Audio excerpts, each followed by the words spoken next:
Lelo Oyo, Nandenge Tosilisi, procès, Cour constitutionnelle a PCB sauté Zela, il y a une preuve que le résultat est à son. Seigneur lui a dit qu'il va PV. Mais na sengi bobi misa ba PVT, to vérifier moko na moko.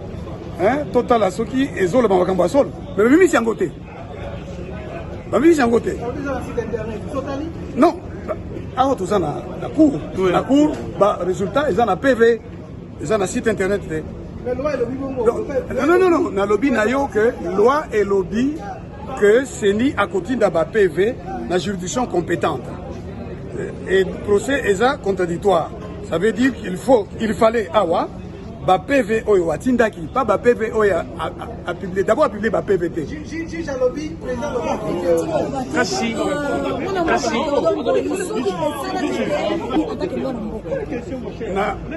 Na lobby, pour manifester dans Zela, les alliés de constitution et le lobby. Donc, tout ça a droit. Et puis, dans le lobby, il y a le président de ce qui.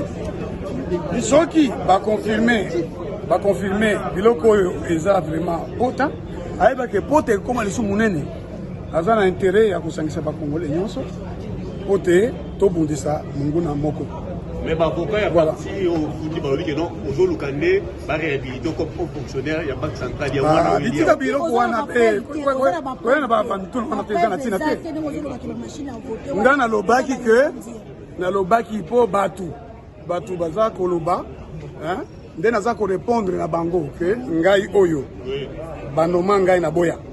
Est-ce que vous comprenez ça? Je n'ai jamais demandé, en tout cas en tant que journaliste, de savoir ngai koloba makambo eza lokuta.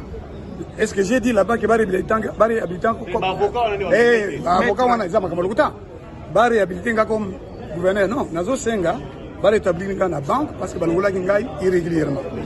Nazo senga ba futa mbongo ya ndako babibisaki. Nazo senga ba futa nga mbongo ya salaire na nga ya député.